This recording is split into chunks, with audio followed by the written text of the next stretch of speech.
Welcome to రాజనీతి.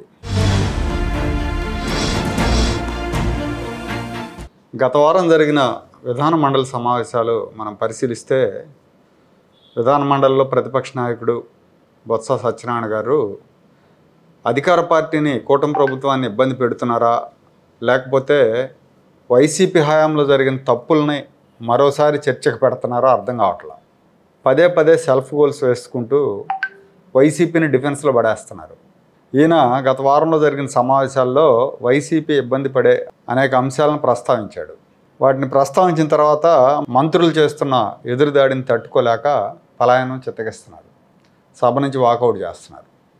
కొన్నిసార్లు అయితే ప్రశ్న అడిగి సమాధానం వెనకముందే వెళ్ళిపోతున్నాడు, సభలోంచి వాకౌట్ చేసేస్తున్నారు. బయటకు వచ్చి మీడియాతోనేమో ప్రజలు మమ్మల్ని నమ్మటం లేదు, అందుకే కూటమి ప్రభుత్వాన్ని గెలిపించారు, వాళ్ళు ప్రజల నమ్మకాన్ని వమ్ము చేస్తున్నారని మాట్లాడతాడు. అంటే ప్రజలు నమ్మట్లేదని ఇప్పటికీ చెప్తూ ఉన్నాయంటే జగన్మోహన్ రెడ్డికి విశ్వసనీయత లేదని ఇండైరెక్ట్గా చెప్తున్నట్టే. సభలోనేమో ఆయన ప్రస్తావించే అంశాలన్నీ కూడా వైసీపీ ఇబ్బంది పడే అంశాలే. మొన్న గురు శుక్రవారాల్లో రాష్ట్రంలో రోడ్ల పరిస్థితి, విద్యుత్ సమస్యలు, విద్యుత్ ఛార్జీలు, విద్యా వ్యవస్థ, వీసీల నియామకాలు, వీటి మీద ఆయన ప్రశ్నలు సంధించారు. రాష్ట్రంలో రోడ్లు బాగలేవు, సంక్రాంతి నాటికి మీరు రోడ్లన్నీ పూర్తి చేస్తూ ఉన్నారు, చాలా దారుణంగా ఉన్నాయి. శ్రీకాకుళం జిల్లా వెళ్తే అక్కడ రోడ్లు చాలా దారుణంగా ఉన్నాయని ఆయన ఆరోపించారు. వెంటనే సభలో ఉన్న అచ్చెన్నాయుడు గారు లేచి శ్రీకాకుళం జిల్లాలో ఎక్కడ రోడ్లు బాగలేవో చెప్పండి అని అడిగారు. పైగా ఒక సవాల్ కూడా చేశారు, శ్రీకాకుళంలో కానీ విజయనగరంలో కానీ మీరే ఎంపిక చేయండి ఏదైనా ఒక రోడ్డుని, ఆ రోడ్డు దగ్గరికి వెళ్దాం, అక్కడ ప్రజలను అడుగుదాం, ఇంత క్రితం ఏడాది క్రితం ఆ రోడ్డు పరిస్థితి ఎలా ఉంది, ఇప్పుడు ఎలా ఉంది అని అడుగుదాం, డే టు టైం చెప్పండి అని సవాల్ చేసేసరికి తోకముడి చేశాడు. పనిలో పనిగా అచ్చెన్నాయుడు గారు వైసీపీ హయాంలో రోడ్లు ఎట్లా అయితే నాశనం చేశారో, నిధులు కేటాయించకుండా బాగు చేయకుండా అవి కూడా చెప్పారు. రోడ్లు ఇవన్నీ చెప్తారు. మొన్న అట్టాసంగా చెప్పారు అధ్యక్ష, సంక్రాంతి కల్లా అన్ని గతలు కప్పియాలని. పదండి ఆల్ జిల్లాలో నా పక్కన జిల్లా ఆయన శ్రీకాకుళం, నాది విజయనగరం, మా ఇద్దరిది ఉత్తరాంధ్ర. చూడమనండి, రేపు సెలెక్ట్ చేయండి. మీరు ఏ రోడ్డు అయినా సరే శ్రీకాకుళం జిల్లాలో మేము వచ్చినప్పటికి ఉన్న పరిస్థితి, ఈ రోజు పరిస్థితి, మీ రోడ్డు సెలెక్ట్ చేయండి. ఏ రోడ్డు మీరు సెలెక్ట్ చేయండి. అంటే ఇక్కడ వైసీపీ బండారాన్ని బొత్స స్వయంగా బయటేసినట్టు అయింది. అలాగే విద్యుత్ ఛార్జీల విషయం కూడా, విద్యుత్ ఛార్జీలు పెంచమన్నారు, విద్యుత్ ఛార్జీలు పెంచుతున్నారు అని మాట్లాడారు ఆయన. విద్యుత్ శాఖ మంత్రి గొట్టిపాటి రవికుమార్ గట్టిగానే ఇచ్చారు.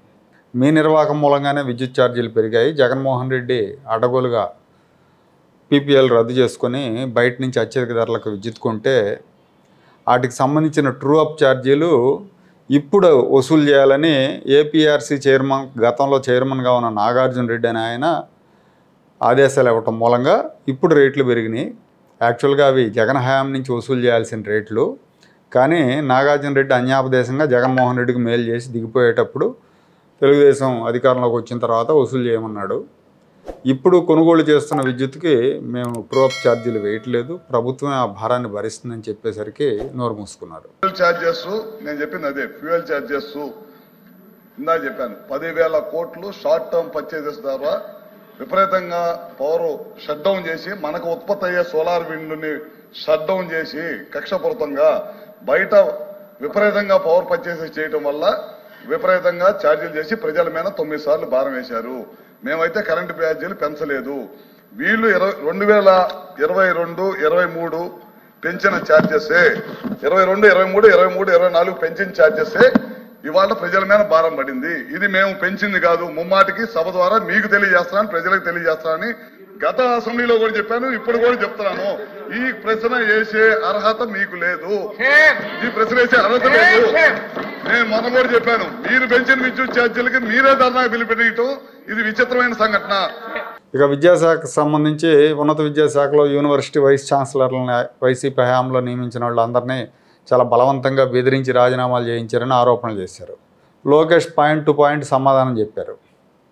గతంలో ఎవరెవరిని వైస్ ఛాన్సలర్గా పెట్టారు, వైసీపీ కార్యకర్తలు లాంటి వాళ్ళని పెట్టారు, ఆంధ్ర యూనివర్సిటీలో ప్రసాద్ రెడ్డి నిర్వాకాలు, రాజారెడ్డి చెల్లెల కోడలో ఎవరినో పెట్టారు వీసీగా. ఇట్లా వైసీపీ తరపున సర్వేలు చేయించడానికి ఒకరిని పెట్టారు.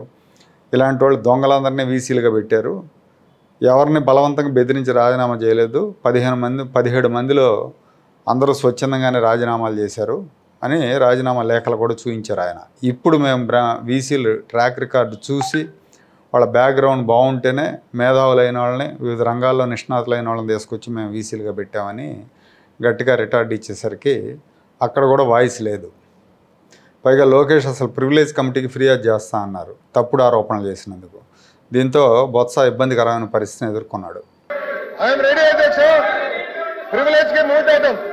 వాళ్ళు ఒప్పుకున్నదే ప్రివిలేజ్ కి మూవ్ చేయండి. Privilege committee take action. I'm ready.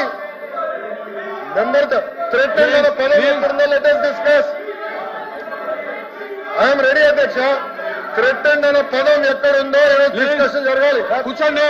అదే 17 మందిలో 5 చేశారు. 5 ఒకరు ఎవరు? రాజారెడ్డి గారి చెల్లెలు కోడలు. ఇంకొకరు ఎవరు? ప్రసాద్ రెడ్డి వైకాపా కార్యకర్త. జగన్మోహన్ రెడ్డి గారు పుట్టినరోజులు వేడుకలు ఇంట్లో మన యూనివర్సిటీలో చేపిస్తారు.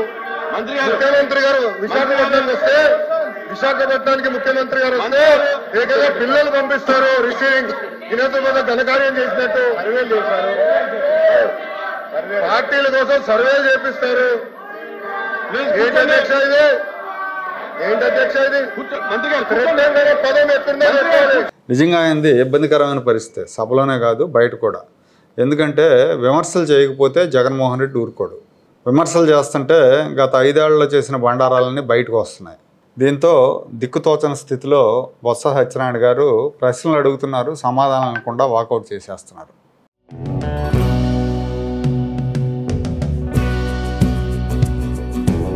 Like, share and subscribe to Rajaniti channel.